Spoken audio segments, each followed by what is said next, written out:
Jujutsu Kaisen chapter 263। Utah की वजह से डोमेन खत्म हो जाता है। इससे सुकुना को भी चोट लगी थी। सुकुना सोचता उसने ये कर दिया, पर उसे ये टेक्निक का इस्तेमाल करना अच्छे से नहीं आता। अपने डोमेन के साथ उसने मेरा डोमेन भी डिस्ट्रॉय कर दिया। फिर हम देखते वो तीनों उसकी तरफ आगे बढ़ते हैं। टोडो कहता है ओकोत्सु हमारे बारे में चिंता मत करना, अपनी टेक्निक रिस्टोर होने के बाद उसके ऊपर ज़्यादा से ज़्यादा पर्पल फायर करना, हम उन्हें मेरी बोगी बोगी से अवॉइड कर देंगे। रियोमिन सुकुना एक और बार ऐसी कंडीशन में था, वो अपनी टेक्निक को अच्छे से इस्तेमाल नहीं कर सकता था क्योंकि अभी अभी उसका डोमेन डिस्ट्रॉय हुआ था। फिर हम देखते हैं यूटा जमीन पर गिर जाता है। डोमेन के बाद यूटा ने केंजाकू की कर्व टेक्निक कॉपी की थी, वो भी अब बर्न आउट हो चुकी थी। 5 मिनट के अंदर ही केंजाकू की टेक्निक का इस्तेमाल खत्म हो गया। यूटा सोचता रेका चान के बिना मेरी कर्व टेक्निक कॉपी नहीं है, अब लिमिटनेस भी एक बर्न आउट टेक्निक है। मुझे लगा था कि डोमेन के बाद भी केंजाकू की टेक्निक काम करेगी। एक डोमेन को कास्ट करने के बाद भी केंजाकू अपनी कर्व टेक्निक का इस्तेमाल कैसे करता था। जब मैंने उसकी कर्व टेक्निक कॉपी की तो मुझे ऐसी कोई भी इन्फॉर्मेशन नहीं मिली। कम से कम मैं उन दोनों के लिए एक बैरियर बनाना ही चाहता हूँ। टोडो सोचता है क्या वो अपनी लिमिट्स पर है।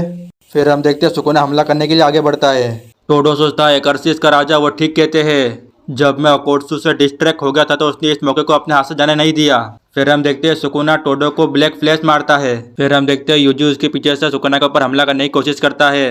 टोडो अपने हाथ को और वाइब्रा स्लैब को एक दूसरे से मारता है। जब भी सुकुना यूजी को देखने के लिए मुड़ता है, लेकिन यूजी ने अपनी जगह बदल ली थी। टोडो सोचता है मैंने ये लेट किया, पर मैं अभी और भी कर सकता हूँ। फिर हम देखते हैं यूजी सुकुना को पंच करता है। सुकुना सोचता है ओकोत्सु की कर्स एनर्जी बहुत ही ज्यादा है, उसके बैरियर के छोटे और टूटे हुए टुकड़े अभी तक यहीं पर ही है, जब तक वो यहाँ पर है बोगी बोगी उनका इस्तेमाल कर सकती है। फिर हम देखते हैं टोडो उसको अपने सर पर मारता है।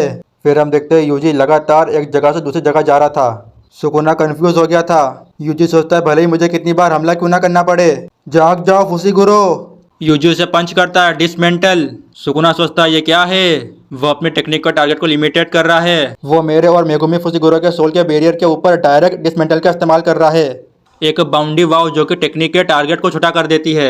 इससे मेरी और फुसीगुरो के सोल को अलग कर सकता है। अगर मुझे ये हमले लगते रहे तो। फिर हम देखते हैं सुकुना उल्टी कर देता है और उसकी फिंगर भी बाहर आ जाती है। मैं हार जाऊंगा क्योंकि मैं अपनी फिजिकल फॉर्म को मेंटेन नहीं कर पाऊंगा। सुकुना उस फिंगर को वापस खा लेता है।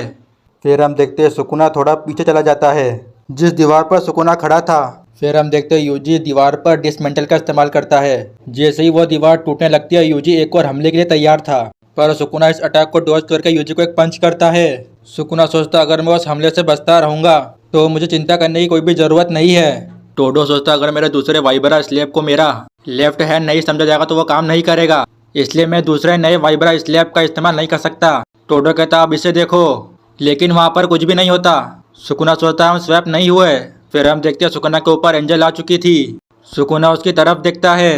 एंजल अपने टेक्निक के लिए बिल्कुल तैयार थी। एक बाउंडी वाव की वजह से टोडो की रेंज बढ़ चुकी थी। फिर हम देखते हैं हमें एक फ्लैशबैक दिखाया जाता है। एंजल कहती है हमारा काम है सातोरू गोजो की सील को खत्म करना। हाना कहती है मेगुमी और उसका क्या। यूटा कहता है मुझे माफ कर दो एंजल और कुरुसु, शायद हमें आखिर में भी तुम दोनों के ऊपर डिपेंड होना पड़ेगा। जैसा मैंने पहले ही कहा तुम्हें इस लड़ाई में लड़ने की जरूरत नहीं है, भले ही मेरा डोमेन टूट जाए। मैं इस बैटल को एक ऐसी जगह पर लेकर जाऊंगा जहाँ पर तुम्हें लड़ने की जरूरत नहीं पड़ेगी कुरुसु। मैं चाहता हूँ कि तुम एक फायर करो जिससे सब खत्म हो जाए। एक और बार हम सुकुना और मेगुमी की सोल को अलग करने की कोशिश करेंगे और आखिर में हम मेरी कॉपी टेक्निक के सबसे स्ट्रॉन्ग पॉइंट का सहारा लेंगे। एंजल कहते तुम्हारी कॉपी टेक्निक का स्ट्रॉन्ग पॉइंट। यूटा कहता है मैं जिस भी टेक्निक को कॉपी करता हूँ मेरा दुश्मन कभी भी उस टेक्निक के ओरिजिनल यूजर के बारे में नहीं सोचता। हर कोई मेरे टेक्निक के नंबर के बारे में सोचता है, पर कोई भी उनके ओरिजिनल यूजर के बारे में नहीं सोचता, खासकर जब उन्हें मेरी कॉपी करने की कंडीशन पता हो। वो सोचते हैं कि मैं कॉपी टेक्निक करने की वजह मैं उनसे ले रहा हूँ। यूटा को कोई भी टेक्निक को कॉपी करने के लिए उसके ओरिजिनल यूजर का कोई बॉडी पार्ट या फिर पूरी बॉडी को रिका को खिलानी होती है। यूटा के ओपोनेंट सोचते हैं कि यूटा ने जिस भी टेक्निक को कॉपी किया है उसके ओरिजिनल यूजर को यूटा ने मार दिया होगा, लेकिन ऐसा नहीं है क्योंकि यूटा किसी छोटे से बॉडी पार्ट को रिका को खिलाकर कोई भी टेक्निक को कॉपी कर सकता है। यूटा कहता है कॉपी की सबसे असली स्ट्रेंथ है कि तुम्हारे पास 2 सेम कार्ड्स होते हैं। फिर हम देखते हैं एंजल अपनी टेक्निक का इस्तेमाल करती है